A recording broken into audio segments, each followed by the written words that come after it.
एक गांव हरिपुर में 4 भाई रहा करते थे, जिसमें से एक बहुत सीधा साधा था, जिसे उसके सारे भाई गंजा गंजा कहकर पुकारते थे, क्योंकि बचपन से ही उसके सर में एक भी बाल नहीं थे। एक दिन की बात है। भाई, मैं क्या सोच रहा था कि हाँ हाँ भैया, बताओ ना क्या बात है। क्यों ना हम इस गंजे को इस घर से निकाल दें। वैसे भी ये तो कुछ बोलेगा नहीं, सीधा साधा जो है। अरे नहीं नहीं, हम इसे घर से कैसे निकाल सकते हैं? अगर हमने इसे घर से बाहर निकाल दिया तो गांव भर के सभी लोग हमें ही कहेंगे कि हम कैसे भाई हैं, अपने ही भाई को घर से बाहर कर दिया। तो फिर हम क्या करें? इसे माँ पिताजी की जायदाद में से कुछ नहीं देने वाला मैं। हाँ, तुम दोनों ही अपने हिस्से में से दे देना इसे कुछ। अरे भैया, ये कैसी बातें कर रहे हो आप? भला हम अपने हिस्से में से इसे कुछ क्यों देंगे? तो फिर जल्दी से कुछ तरकीब सोचो इसे घर से बेदखल करने की। भैया, मेरे पास एक उपाय है। आपको हमारी वो बंजर जमीन तो पता है ना? हाँ हाँ, और वो तो बेकार है। उस जमीन पर सांप बिच्छू के अलावा होता ही क्या है। हाँ, सही कहा आपने। हम उसी बंजर जमीन के पास उस गंजे को और उसकी पत्नी को भेज देंगे, जिससे ये मुसीबत हमारे सर से चली जाएगी और हमारे घर के 4 हिस्से ना होकर 3 हिस्से ही होंगे। और हाँ, कहने के लिए उसका हिस्सा भी मिल जाएगा और गांव वाले हमें कुछ कहेंगे भी नहीं। हाँ, ये बात तो तुम सही कर रहे हो। हम वो देखो, वो जा रहा है गंजा। अरे सुन बे गंजे, कहाँ जा रहा है तू? बस भैया, बाहर ही जा रहा था। अच्छा सुन, हमें तुझसे कुछ जरूरी बात करनी है। जी भैया, कहिए ना। हमने जमीन के 4 हिस्से कर लिए हैं, समझा? यहाँ जो जमीन और घर है ना, ये हमारे तीनों के हिस्से में आई है।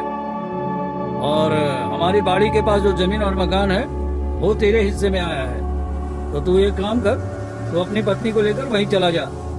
तुझे मेरे इस फैसले से कोई एतराज तो नहीं है ना?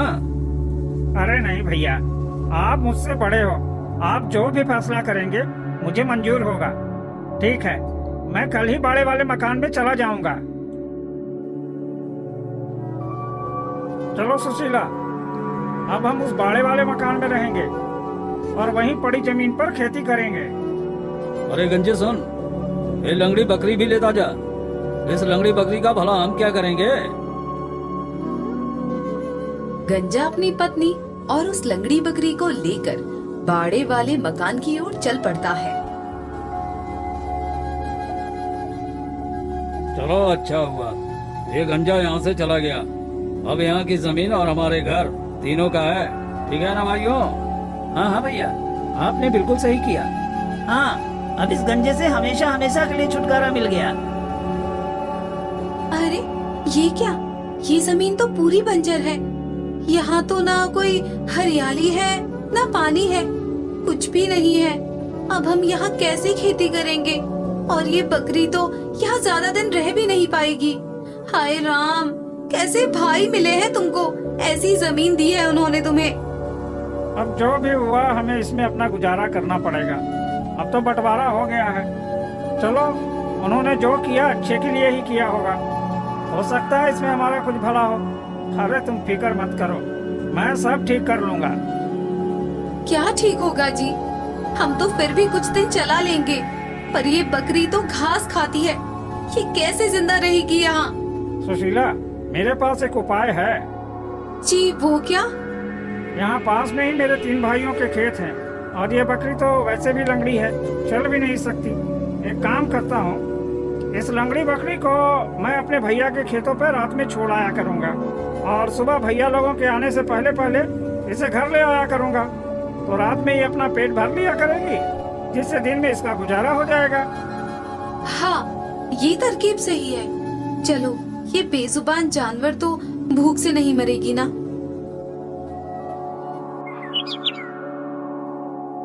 रात होती है और गंजा उस लंगड़ी बकरी को उठाकर अपने भाइयों के खेत में छोड़ देता है और वापस आकर अपने घर में सो जाता है। और बहुत सुबह अपने भाइयों के उठने से पहले जाकर उस बकरी को खेत से लाकर अपने घर छोड़ देता है। ऐसे करते करते काफी दिन बीत जाते हैं। सुशीला, मैं इस बकरी को खेत पर छोड़कर आता हूँ। ठीक है जी। गंजा लंगड़ी बकरी को रात में खेत पर छोड़ आता है और आकर सो जाता है।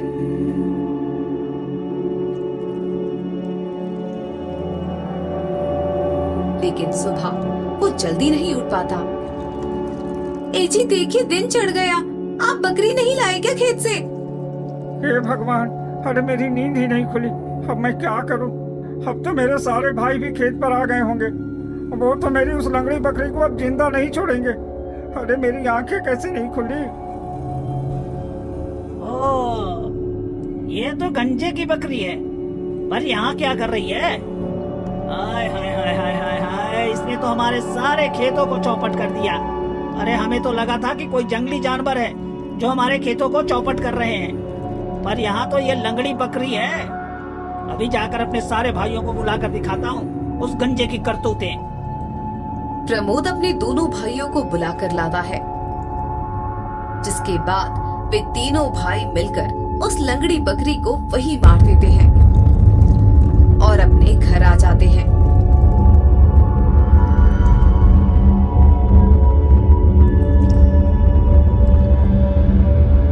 हाय राम, मेरी बकरी को इन लोगों ने मार डाला। अब मैं क्या करूं? अब मैं कर भी क्या सकता हूं? एक काम करता हूं, अब ये बकरी तो मेरे किसी काम की रही नहीं, लेकिन इसकी खाल को मैं बाजार में बेच सकता हूं। गंजा लंगड़ी बकरी की खाल उतारता है और बाजार में बेचने के लिए निकल पड़ता है। चलते चलते उसे अंधेरा होने लगता है। अरे क्या करूं? बाजार तो अभी काफी दूर है और अंधेरा भी हो गया है। एक काम करता हूं, ये सामने वाले पेड़ पर चढ़ जाता हूं, किसी तरह रात गुजार लूं। अगर रात में जंगल में सफर करूंगा तो जंगली जानवरों का खतरा है। ये कहकर गंजा पेड़ पर चढ़ जाता है और उस खाल को भी अपने पास रख लेता है। कुछ देर गुजरने के बाद दो चोर वहाँ से गुजरते हैं। भाई, चोरी तो हमने कर ली, अब एक काम करते हैं, यही आधा आधा कर लेते हैं, बाकी कल का कल देखते हैं।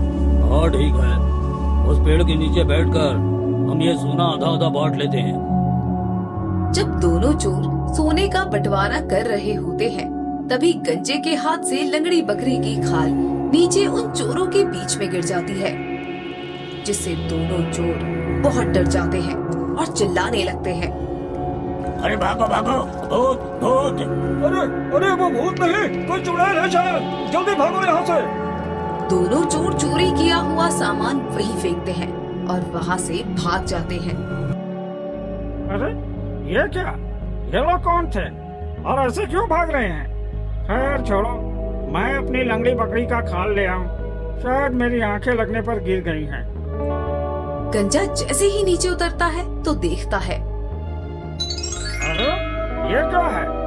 वाह, मैं तो माला माल हो गया। सच ही कहते हैं लोग, ऊपर वाला जब देता है तो छप्पर फाड़ कर देता है। धन्यवाद प्रभु, तेरा बहुत बहुत धन्यवाद। अब जब इतना सारा धन मिल ही गया है तो ये खाल मेरे किस काम की? चलो इसे यहीं फेंक देता हूँ। गंजा सारा सोना उठाता है और अपने घर आ जाता है। सुशीला, अरे ओ सुशीला, कहाँ हो? हाँ जी, क्या हुआ, कहिए। अरे सुनो, पड़ोस में वो छोटी बच्ची है ना, उसे मेरे भाइयों के पास भेजकर मापा मंगवा लो। मापा? पर क्यों? आप क्या मापेंगे उस मापे से? गंजा अपनी पत्नी को सारी बात बताता है। अरे वाह, ठीक है जी, मैं अभी मापा मंगवा देती हूँ। सुशीला पड़ोस में जाती है और उस छोटी बच्ची से मापा लाने कहती है, लेकिन उसमें क्या मापना है ये वो उस बच्ची को नहीं बता दी। ठीक है, मैं अभी जाकर मापा ले आती हूँ। छोटी बच्ची गंजे के भाइयों के पास जाती है। ताऊ, ओ ताऊ, कहाँ है आप? क्या हुआ? क्यों ताऊ ताऊ चिल्ला रही है? ताई, वो गंजा चाचा ने मापा मंगाया है। मापा? भला इन दोनों के पास ऐसा क्या आ गया मापने जो इन्होंने मापा मंगवाया है? एक काम करती हूँ, इस मापे के नीचे एक लुक लगा देती हूँ ताकि मुझे भी पता चल जाए कि आखिर ये लोग क्या माप रहे हैं। मोहन की पत्नी उस मापे में लुक लगाती है और मापा उस बच्ची को दे देती है।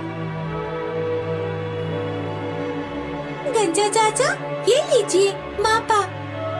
हाँ हाँ, ला बेटी ला। गंजा और उसकी पत्नी सुशीला उस मापा में वो सारा सोना मापते हैं, लेकिन जब वे दोनों सोना माप रहे होते हैं तभी एक सोने का सिक्का लुक में फंस जाता है। अजी, ये तो गजब ही हो गया, कितना सारा सोना है ये तो।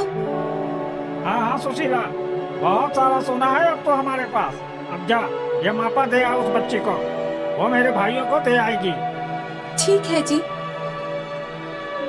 बच्ची वो मापा जब ताई को देकर आती है तो ताई फटाफट उस लुक को देखती है। हाय मोरी मैया, ये क्या? ये तो कोई सोने का सिक्का लग रहा है। अरे क्या हुआ भाग्यवान, क्या देख रही हो इतनी गौर से? सोने का सिक्का। क्या? सोने का सिक्का? दिखा दिखा। अरे वाह, ये सोने का सिक्का तेरे पास आया कहाँ से? तुम्हारे उस गंजे भाई के पास से। देख लो, जिसे तुम सीधा साधा समझ रहे थे वो तो लाखों में खेल रहा है और तुम सभी भाई यहाँ मक्खियाँ उड़ा रहे हो। उसे तो तुम लोगों ने जमीन भी बंजर दी थी, फिर भी वो बड़ी तरक्की कर रहा है। अरे पर ये सब हुआ कैसे? अब ज्यादा मत सोचो और जाओ अपने उस गंजे भाई के पास और जाकर पता लगाओ कि आखिर उसके पास इतना सारा धन कहाँ से आया। ठीक है, मैं पता लगाता हूँ। मोहन, उसका मंझला और संझला भाई तीनों मिलकर गंजे के पास जाते हैं। अरे भैया, आप लोग यहाँ, बताइए कैसे आना हुआ? क्या गंजे भाई, तू तो अपने भाइयों को ही भूल गया। जब से यहाँ आया है तब से हमसे मिलने भी नहीं आया। अरे नहीं भैया, ऐसी कोई बात नहीं है, बस काम ज्यादा होने के कारण और दूर होने के कारण मैं नहीं आ पाता। देख गंजे भाई, हमें लगा कि हमने तेरी बकरी मार दी है, शायद इसलिए तुम हमसे बात नहीं करता। पर विश्वास मान भाई, हमें लगा वो किसी और की बकरी है, इसलिए हमने उसे मार डाला। अगर पता होता कि वो बकरी हमारे गंजे भाई की है तो हम उसे कभी नहीं मारते। चलिए जाने दीजिए ना भैया, जो हुआ सो हुआ। अच्छा ठीक है, छोड़ उस बात को। अच्छा भाई, ये बता कि तेरे पास इतनी दौलत आई कहाँ से? भाई, आपने मुझे एक बकरी दी थी, वो भी लंगड़ी, और उसने तुमने मार भी दिया था, इसलिए मैंने उसकी खाल उतारी और बाजार में बेच आया। अब आपको तो पता है कि बकरी की खाल आजकल बाजार में कितनी महंगी बिक रही है। जितना मुंह से आप खाल की कीमत मांगोगे उससे कहीं ज्यादा मिलेगी। अच्छा, ये बात है। ठीक है, अभी हम चलते हैं, फिर बाद में आते हैं। ठीक है भैया। क्या बात है भैया, उस एक लंगड़ी बकरी की खाल बेचकर तो ये गंजा लखपति बन गया। हाँ हाँ, सही कहा तुमने। अरे हमारे पास तो कई सारी बकरियां हैं। सोचो, उन सभी की खाल जब हम बाजार में बेचेंगे और मुंह मांगी रकम मांगेंगे तो हम तो उस गंजे से कहीं ज्यादा अमीर हो जाएंगे। हाँ भैया, अब जल्दी चलो, अब मुझसे रहा नहीं जा रहा है। तीनों भाई मिलकर अपनी सारी बकरियों को मार काट डालते हैं और उनकी खाल एक थैले में डालकर बाजार की तरफ निकल पड़ते हैं। भैया, यहीं लगा लेते हैं हम अपनी दुकान। प्रमोद और सुशील दोनों भाई अपने थैले से वो खाल निकालते हैं और जोर जोर से आवाजें लगाने लगते हैं। ले लो ताजी ताजी खाल बकरी की, अच्छी अच्छी नस्ल की खालें हैं, इनकी खालें कहीं नहीं मिलेंगी। आओ जल्दी आओ, ले लो ताजी खाल बकरी की। छी, सारी बाजार इन बकरियों की खालों की बदबू से गंदी कर रखी है। अरे कैसे कैसे बेवकूफ लोग हैं यहाँ। हाँ भाई साहब, आप सही कह रहे हैं। भला मरी हुई बकरियों की खाल को कौन लेता है? उठाओ इन पागल लोगों को यहाँ से। बाजार के सारे लोग उस बदबू से परेशान हो जाते हैं और डंडा लेकर उन दोनों के पीछे पड़ जाते हैं। जिससे वे दोनों अपनी अपनी जान बचाकर किसी तरह वहाँ से भाग जाते हैं। ये क्या भाई, उस गंजे के बच्चे ने तो हमें बेवकूफ बना दिया। अरे यहाँ तो बकरी की खाल लेना तो छोड़ो, कोई सूंघना भी नहीं चाहता है। इसको तो सबक सिखाना ही पड़ेगा। हाँ, तुम सही कह रहे हो। अब तो हमारी सारी बकरियां भी खत्म हो गईं। पर अब हम करें क्या? एक काम करते हैं, हम उसकी पत्नी को ही मार डालते हैं। ठीक है। रात होती है और दोनों भाई गंजे के घर जाते हैं। अरे भैया, लगता है गंजा घर पर नहीं है। अरे ये तो अच्छी बात है, अब हम उसकी पत्नी को और अच्छे से मार पाएंगे। दोनों भाई कमरे के अंदर जाते हैं जहाँ गंजे की पत्नी सो रही होती है। वे दोनों गंजे की पत्नी का गला दबाकर उसे मार डालते हैं। लगता है ये अब मर चुकी है। चलो अब हम यहाँ से चलते हैं। कुछ देर बाद गंजा अपने घर आता है। सुशीला, अरे ओ सुशीला, अरे सो गई क्या? गंजा अपनी पत्नी के पास जाता है और देखता है कि उसकी पत्नी खाट पर मरी पड़ी है। हाय राम, ये क्या हो गया? अभी तो मेरी जिंदगी शुरू हुई थी और अभी तो हमारे अच्छे दिन आए थे। दोनों इकट्ठा हुआ था, सोचा था दोनों मिलकर आराम से जिंदगी बिताएंगे। कैसे भाई निकले तो मेरी पत्नी को ही मार डाला।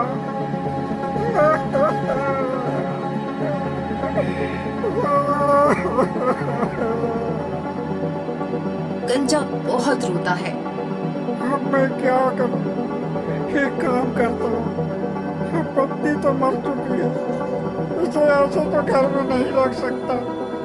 एक काम करता हूँ, इसे किसी नदी में ले जाकर बहा आता हूँ। गंजा अपनी पत्नी को एक घोड़े पर बिठाकर नदी में बहाने के लिए ले जा रहा होता है। तभी रास्ते पर दो बहुत ही खूबसूरत लड़कियां पानी भरने जा रही होती है। क्या गंजे अपनी पत्नी को लेकर कहाँ जा रहा है? जरा हमें भी तो अपनी पत्नी की शक्ल दिखा दे। नहीं। पर क्यों? हम भी तो लड़कियां ही हैं, तो तुम हमें अपनी पत्नी का मुंह क्यों नहीं दिखाओगे?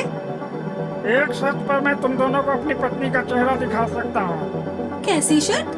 चलो कोई बात नहीं, कैसी भी शर्त हो हमें मंजूर है। अगर तुम्हारे देखने से मेरी पत्नी मर गई तो मैं तुम दोनों में से एक से शादी करूँगा। क्या तुम राजी हो? ये कैसा पागलपन है? भला किसी के देखने से कोई कैसे मर सकता है? हाँ बहन, ये तो पागल है। चलो इस गंजे की पत्नी का घूंघट उठाकर देखते हैं। दोनों लड़कियां गंजे की पत्नी का घूंघट उठा देती हैं। जैसे ही वो घूंघट उठाती हैं, गंजे की पत्नी को मरा पाती है। हाय राम, मेरी पत्नी मर गई, मेरी पत्नी मर गई। अब मेरे लिए रोटी कौन बनाएगा? मेरा घर कौन संभालेगा? ये तो अनर्थ हो गया, अनर्थ हो गया। मैंने पहले ही बोला था तुमको कि तुम उसे मत देखो, ये मर जाएगी। किसी बहन ने बोला था कि मैं अपनी पत्नी का चेहरा छुपा कर रखूं और अगर उसकी शक्ल किसी को न दिखाओ, पर तुम लोग नहीं मानी। अरे अरे, तुम ऐसे रो रो कर शोर मत मचाओ, कोई देखेगा तो क्या कहेगा। तुम एक काम करो, तुम्हें हम दोनों में से जो भी पसंद हो उससे शादी कर लो। ठीक है, फिर मुझे तुमसे ही शादी करनी है। ठीक है, तो फिर तुम इसे जल्दी से जाकर नदी में बहाओ, तो मैं तुम्हारे साथ चलती हूँ।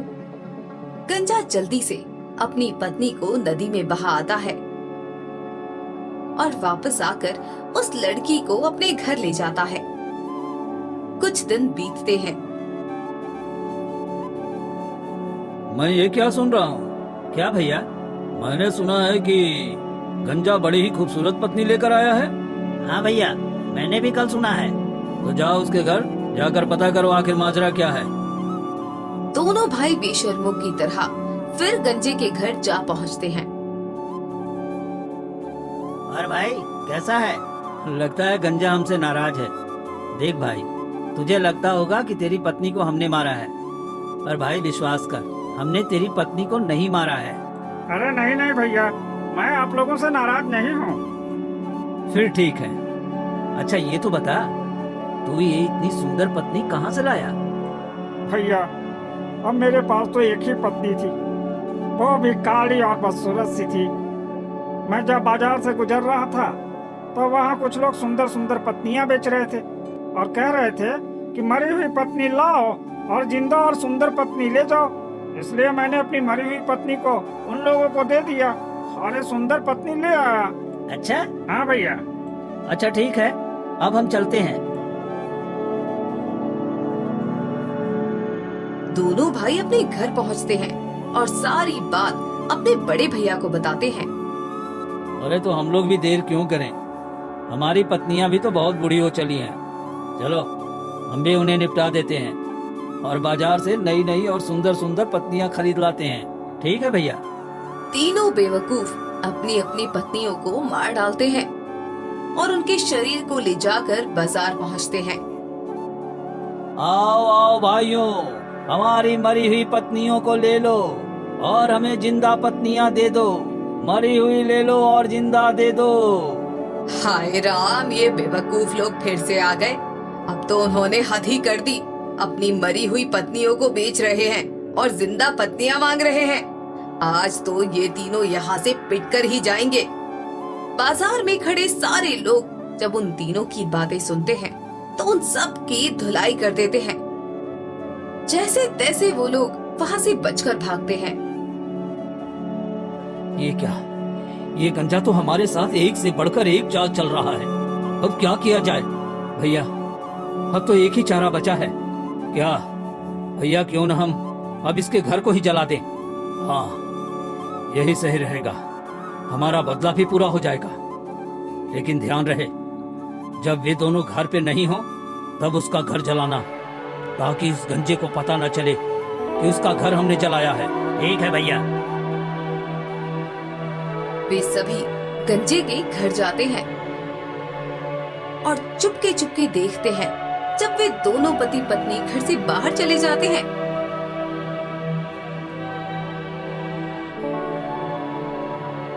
तब वे तीनों मिलकर गंजे के घर में आग लगा देते हैं, जिससे उसका घर जलकर खाक हो जाता है। कुछ देर में गंजा और उसकी पत्नी आते हैं। ये क्या हुआ? मेरा सारा घर जला दिया उन हरामखोरों ने। पहले मेरी बकरी, फिर मेरी पत्नी, अब मेरा घर। मैं क्या करूं? गंजा अपनी पत्नी से कहता है, सुनो, तुम यहीं रुकना, मैं ये घर की सारी राख नदी में बहा कर आता हूँ। गंजा घर की सारी राख घोड़े पर लादता है और उसे लेकर नदी की ओर निकल पड़ता है। रास्ते में इसे एक सेठ और सेठानी मिलते हैं। अरे भाई, कहाँ जा रहे हो? बाजार जा रहा हूँ सेठ जी। भाई, क्या तुम मेरी पत्नी को नदी पार करा दोगे? नहीं भाई, मैं ऐसा नहीं कर सकता। अरे पर क्यों? मेरी इन बोरियों में अंदर बहुत खजाना भरा हुआ है। अगर कोई इंसान इस खजाने पर बैठकर नदी पार करता है तो बोरी का सारा खजाना राख बन जाएगा। हाँ बाबा ना, मैं अपनी बोरियों पर किसी को भी नहीं बैठाऊंगा। अरे ऐसा भी होता है क्या भला? हाँ होता है। सेठ मन में सोचता है, लगता है ये आदमी पागल है। अच्छा भाई सुनो, अगर ऐसा हुआ, अगर इन बोरियों में भरा हुआ सोना मेरी पत्नी के बैठने से राख हो जाएगा तो मैं तुम्हें 2 बोरी भर के सोना दूंगा, पर पहले तुम मेरी पत्नी को नदी पार करवा दो। हाँ ठीक है, ये बात पक्की है ना? अरे हाँ भाई, बिल्कुल पक्की है। गंजा सेठानी को उन बोरियों में बैठाकर नदी पार कराने लगता है। तभी बीच में पहुंचते ही गंजा चिल्लाने लगता है, अरे बाप रे बाप, मेरा सोना राख हो गया। हाय, मैं बर्बाद हो गया। अरे सेठ जी, अब तुम्हारी पत्नी को आगे नहीं ले जा सकता।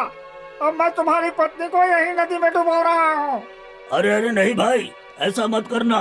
तुम मेरी पत्नी को सही सलामत पार पहुंचा दो, मैं तुम्हें 2 बोरी भर कर सोना दूंगा। अरे तुम उसकी फिक्र मत करो।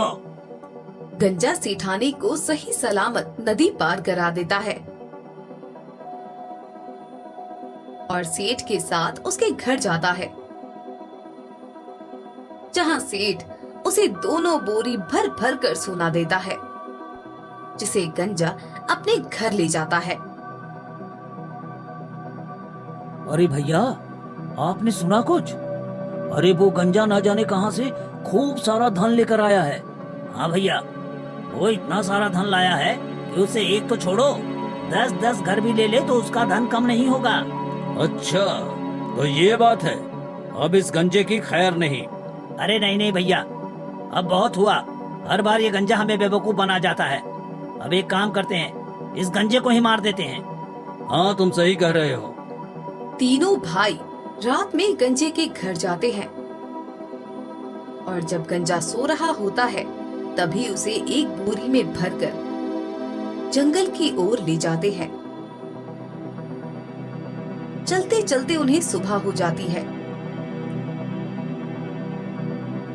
भैया, बड़ी जोरों की भूख लगने लगी है।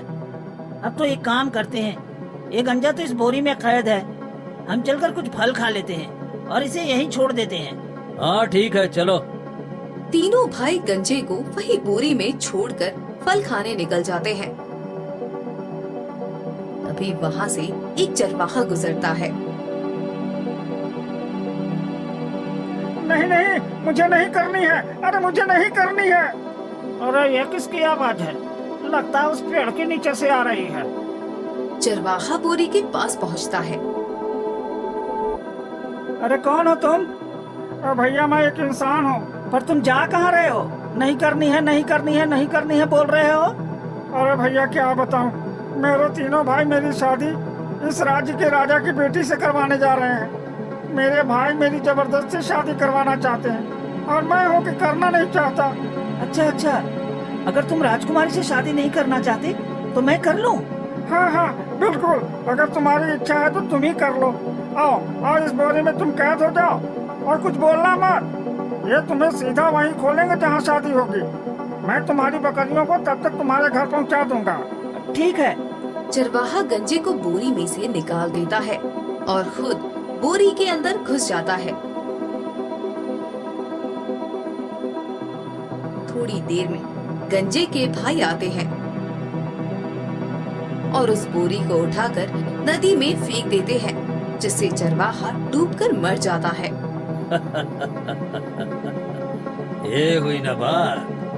अब हुआ गंजा हमेशा के लिए खत्म। चलो अब इसके घर चलते हैं। उसकी पत्नी, खजाना और घर अब हमारा हुआ। तीनों भाई गंजे के घर पहुंचते हैं तो देखते हैं, अरे ये क्या? ये गंजा तो जिंदा है और इसके पास इतनी सारी बकरियां कैसे आई? तीनों भाई गंजे से पूछते हैं। क्या भाइयों, तुमने भी ना मुझे कितने उथले पानी में फेंका था, बस इतनी ही सी बकरियां मेरे हाथ लगी।